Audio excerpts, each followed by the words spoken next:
कि गोविंद अपने परिवार में द्वारका में निवास कर रहे हैं और निवास कर रहे हैं, तभी उनके पास एक पत्र आता है कि आपका पूरा परिवार राजसू यज्ञ में आमंत्रित है। युधिष्ठिर जी ने एक विशाल राजसू यज्ञ का आयोजन कराया और कहते हैं कि उस आयोजन में भगवान का पूरा 56 करोड़ का जो परिवार है वो साथ ही उस राजसू यज्ञ में आए। तो गोविंद ने देखा कि युधिष्ठिर जी थोड़े दुखी हैं। दुखी हैं, क्या कारण है, पूछा उनसे। तो युधिष्ठिर जी ने कहा, देखिए प्रभु, जो ये अश्वमेध यज्ञ है, जो ये राजसू यज्ञ है, उसमें एक राजा हमारी बात नहीं मान रहा है और उस राजा का नाम है जरासंध। सारे राजा ने हमारी शरणागति ले ली, पर ये जरासंध ने अभी तक हमारी शरणागति स्वीकार नहीं करी। गोविंद ने कहा, कोई बात नहीं, चलो हम ही जाते हैं। तो हमारे गोविंद, अर्जुन और भीम भैया तीनों ब्राह्मण का वेश धरकर आज जरासंध की राजधानी गए। और जैसे ही राजधानी में गए, ब्राह्मण का वेश धारण किया और कहा, भिक्षाम देहि, भिक्षाम देहि, भिक्षाम देहि। और आपने देखा होगा कि जो ये बुरे लोग होते हैं, ये खूब दान दक्षिणा करते हैं, क्योंकि दान दक्षिणा करने से, कहते हैं कि दान दक्षिणा जो भी व्यक्ति करता है उसके चारों ओर एक कवच बन जाता है। जो ब्राह्मण की सेवा करता है उसके चारों ओर एक कवच बन जाता है। इसलिए जो भी बुरे असुर हैं, उन असुरों ने ब्राह्मणों की सेवा करी, दान दक्षिणा करी। कि ब्राह्मणों की सेवा करने से, उनको दान दक्षिणा देने से एक कवच सा बन जाता है। और ये जरासंध भी ब्राह्मणों का सम्मान करता, उनकी सेवा करता, दान दक्षिणा उनको देता। और अब गोविंद कहते हैं कि भिक्षाम देहि, भिक्षाम देहि, हमें भिक्षा दो।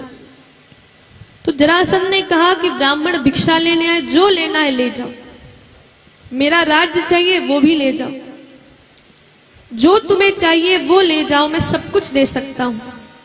पर गोविंद कहते हैं, युद्धम नो देहि राजेंद्र, द्वंद्वशो यदि मन्यसे, युद्धार्थिनो वयं प्राप्तः, राजन्यानां कांगणिना। कहते हैं कि युद्धम नो देहि राजेंद्र, अरे राजा, मुझे युद्ध की भिक्षा नहीं चाहिए, मुझे युद्धम नो देहि राजेंद्र, हे राजन, मुझे ये नहीं, मुझे दाल रोटी चावल ये सब नहीं चाहिए। तो कहा कि फिर क्या तुम्हें चाहिए? तो कहा कि युद्धम नो देहि राजेंद्र, हे राजन, मुझे युद्ध की भिक्षा चाहिए, युद्ध करना है तुम्हारे साथ। अब जरासंध ने देखा कि ब्राह्मण होकर के युद्ध की भिक्षा मांग रहे हो, ये कैसे ब्राह्मण हो तुम? अरे ब्राह्मण तो भोजन मांगता है, वस्त्र मांगता है, और तुम कह रहे हो कि मुझे युद्ध की भिक्षा दो। अपना वास्तविक परिचय बताओ, तुम कौन हो? तब गोविंद कहते हैं कि आप तो हमें पहले से जानते हो, मेरा नाम है कृष्ण और मैं द्वारकाधीश हूं। मेरे साथ जो ये दो हैं, एक अर्जुन है और एक भीम है, ये दोनों ही मेरे भाई हैं और मुझे युद्ध की भिक्षा चाहिए, युद्ध करना है तुम्हारे साथ। तो जरासंध कहने लगा कि तुम्हारे साथ तो युद्ध नहीं करूंगा, एक नंबर के डरपोक हो, भाग जाते हो, इसलिए युद्ध तुम्हारे साथ नहीं करूंगा। तो गोविंद ने कहा, कोई बात नहीं, अर्जुन के साथ कर लो, बहुत बड़ा योद्धा है, इसका नाम चारों तरफ फैला है। तो जरासंध कहता, ये 1.5 हड्डी का मेरे सामने तो टिक ही नहीं पाएगा, एक मुक्का मारूंगा तुरंत गिर जाएगा। तो कहा, इससे भी नहीं लड़ूंगा। तो कहा, अच्छा इससे लड़ो, भीम भैया से, क्योंकि वो भी ताकतवर थे। तो ये मान गया और भीम भैया से कहा कि अब तुम इस जरासंध के साथ लड़ोगे। अब कहते हैं कि 27 दिन तक युद्ध चला, खूब मार पिटाई हुई। भीम भैया कि तू इतनी पिटाई हुई, बेचारे शाम को गोविंद से कहते, अरे गोविंद आपने अच्छा फंसा दिया मुझको, हमें लगता है कि आप तीनों आए थे, हम तीनों, और वापस आप दोनों ही जाओगे, इतना मारता है ये मुझे। पहले के जमाने में ये होता था कि सुबह जो लड़ाई होती थी वो प्रारंभ होती थी, शाम को संध्या के समय समाप्त हो जाती। तो संध्या के समय गोविंद से कहते, गोविंद आप ही बचाना। तो गोविंद ने कहा कि मैं बचाऊं तो तुमको, पर तुम मेरी तरफ देखते ही नहीं। अरे मेरी तरफ देखोगे तो मैं तुम्हें बताऊंगा क्या करना है। और हम भी ऐसा ही करते हैं, जब हमारे पास कोई पद प्रतिष्ठा या कुछ आ जाता है, सुख आ जाता है, तो हम भगवान को भूल जाते हैं। जब धन आ जाता है, धन कमाने लगते हैं, तो हम भगवान को भूल जाते हैं। पर भगवान कहते हैं भैया धन कमाओ। भगवान ये नहीं कहते कि धन मत कमाओ। अब देखिए जो ये माइक है, ये टेंट है, ये साउंड है, ये बिना धन के तो आ नहीं सकता।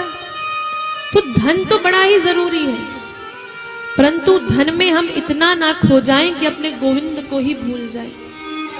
गोविंद कहते तुम कुछ भी करो, बस मुझसे जुड़े रहो। इसलिए भीम भैया आप मेरी तरफ देखना। भीम जी ने कहा ठीक है। अब युद्ध प्रारंभ हुआ।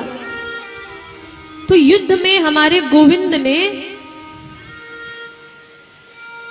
भीम की तरफ देखा, और भीम की तरफ देखकर उन्होंने एक लकड़ी उठाई और उसके 2 हिस्से करे और फेंक दिया ऐसे।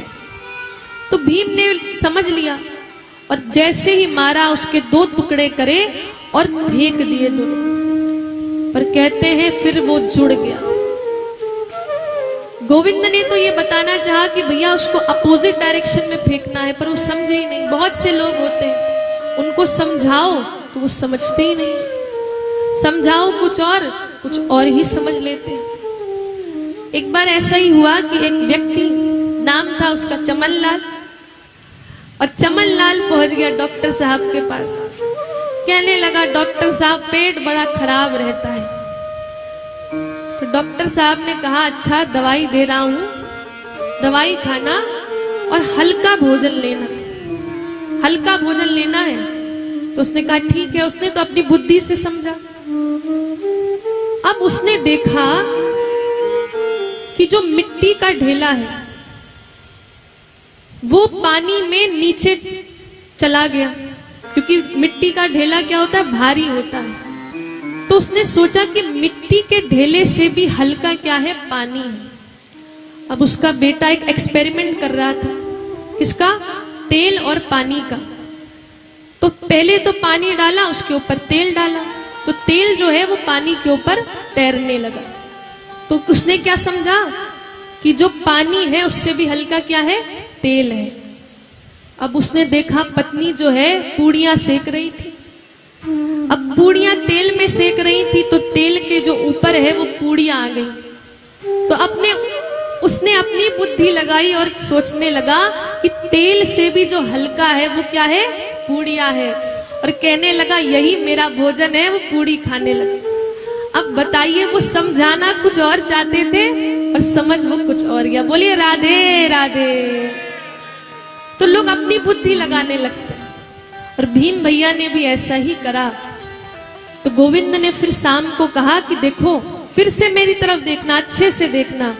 फिर हमारे गोविंद ने अगले दिन फिर से उस लकड़ी को पकड़ा और ऐसे तोड़कर अपोजिट डायरेक्शन में फेंक दिया। तो भीम भैया ने भी ऐसा ही करा, उस जरासंध के 2 टुकड़े कर दिए और 2 टुकड़ों को अपोजिट डायरेक्शन में फेंका। और कहते हैं फिर उसका गोविंदाय नमो नमः हो गया। बोलिए कृष्ण कन्हैया लाल की जय हो। तो इस प्रकार से जरासंध का वध हुआ। और कहते हैं जरासंध के कारागार में 20,800 राजा बंद थे। और जैसे ही गोविंद के दर्शन किए तो एक ही बात कही कि कृष्णाय वासुदेवाय हरये परमात्मने प्रणत क्लेश नाशाय गोविंदाय नमो नमः। सुंदर श्लोक है कि हे गोविंद कृष्णाय वासुदेवाय हरये परमात्मने प्रणत क्लेश नाशाय गोविंदाय नमो नमः। हे गोविंद, मैं आपको बार बार नमस्कार करता हूँ। हे गोविंद, आप जितने भी मेरे क्लेश हैं, जितने संकट हैं, उन सब संकटों को हरो। हमारे तो महाराज जी कहते हैं कि इस श्लोक का तो पाठ हर व्यक्ति को करना चाहिए। इतना सुंदर भागवत जी का श्लोक है। तो कभी भी आप संकट में हो, आपको लग रहा हो कि दुखों का जो पहाड़ है आपके ऊपर टूट रहा है, खूब मुश्किलें आ रही हैं, तो मात्र ये श्लोक गा दीजिएगा कि कृष्णाय वासुदेवाय हरये परमात्मने प्रणत क्लेश नाशाय गोविंदाय नमो नमः। बहुत सुंदर श्लोक है। इसीलिए जब भी जीवन में संकट आए तो ये भागवत जी का श्लोक आप गा लीजिए। 20,800 राजाओं को मुक्त करा और अब कहते हैं कि हमारे गोविंद राजसू यज्ञ में आए। अब राजसू यज्ञ की तैयारी हो रही थी तो सबको अलग अलग दायित्व दिए गए। अब जैसे कथा हो रही है तो सबके अलग अलग दायित्व है। कोई साउंड सिस्टम संभाल रहा है, कोई पांडाल का, सबके अलग अलग काम है। तो इस प्रकार से उस राजसू यज्ञ में भी अलग अलग दायित्व दिए गए। सबसे पहला दायित्व दिया गया भोजन अध्यक्ष का। तो भोजन अध्यक्ष किसको बनाया जाए? तो गोविंद ने सोचा कि जो बढ़िया खाता है वही बढ़िया खिला सकता है। अब महाराज कोई 2 रोटी खाता हो, उससे कह दो भैया भोजन बांटो, प्रसाद बांटो, तो वो भी 2 ही देगा, पूछेगा भी नहीं। और जो भर पेट खाता हो, दबा दबा कर खाता हो, वो खिलाता भी बढ़िया है। इसलिए भोजन अध्यक्ष किसको बनाया? हमारे भीम भैया को, जो खूब खाते हैं और बहुत बढ़िया चकाचक सबको खिलाते हैं। इसलिए कहते हैं कि भोजन अध्यक्ष भीम को बनाया। दुर्योधन को कहते हैं कोषाध्यक्ष बनाया। उसके हाथों की लकीर ऐसी थी कि जिस खजाने में वो अपना हाथ लगा देता था तो उसको बना दिया गया कोषाध्यक्ष। ये जो दुर्योधन है ये पांडवों से तो चिढ़ता है, ईर्ष्या करता है, और जितना ये खर्च करेगा धर्म के काम में तो उतना ही खजाना युधिष्ठिर जी का बढ़ता जाएगा। इसीलिए अब हमारे गोविंद ने विभिन्न प्रकार के दायित्व दिए सबको। नकुल को भी दिया, सहदेव को दिया, अर्जुन को दिया, सबको अलग अलग दायित्व प्रदान किए। और अंत में उन्होंने कहा मैं भी एक कार्य करूंगा। और क्या कार्य करूंगा? तो कहा कि जो भी संत आएंगे, जो भी बड़े गुरु आएंगे, तो उन सभी संतों के पाद प्रक्षालन की सेवा हमारे गोविंद ने ली कि मैं उनके चरणों को धोऊंगा। और ऐसे हमारे गोविंद हैं। सबने बड़े बड़े पद ले लिए, पर गोविंद ने कहा कि मैं तो सबके चरणों में, सबके संतों के चरणों की सेवा करूंगा। इस प्रकार से विभिन्न प्रकार के दायित्व दिए। और अब कहते हैं दायित्व देने के बाद प्रथम पूज्य किसको माना जाए, किसकी पहली पूजा की जाए? तो कहते हैं अब सारे जितने भी लोग उस सभा में थे सबने कहा गोविंद की ही पहली पूजा होनी चाहिए राजसू यज्ञ में। परंतु वहां पर गोविंद का एक बहुत बड़ा दुश्मन बैठा था। कौन बैठा था? शिशुपाल। अब शिशुपाल को तो पहले से ही दुश्मनी थी भगवान से, क्योंकि रुक्मणी जी के साथ ब्याह इसका होना था और हमारे गोविंद भगा कर ले गए। तो बड़ा चिढ़ा हुआ था गोविंद से। और जैसे उनका तिलक होने वाला था तो शिशुपाल उठ गया और कहने लगा देख रहे हो, जिसके ना माता पिता का ठिकाना है उसकी पूजा कर रहे हो। अरे जो घर घर जाकर के सबके माखन को चुराता था उसकी पूजा हो रही है। अरे जो कन्याओं के वस्त्र चुराता था उसकी तुम पूजा कर रहे हो। अरे इसकी पूजा ना करो, मेरी पूजा करो। अरे इसको देखो, सबकी नारियों का हरण कर लेता है, इतने सारे ब्याह करके बैठा है, इसकी पूजा करोगे? तो युधिष्ठिर ने कहा गोविंद अभी इसको मार देता हूं, अभी इसका वध कर देता हूं। गोविंद कहते ठहर जाओ, अभी समय है। अभी इसके पापों का घड़ा भरा नहीं है, अभी भरने दो धीरे धीरे। और गालियां दे रहा है भगवान को। भगवान सुनते जा रहे हैं, भगवान कुछ नहीं कह रहे।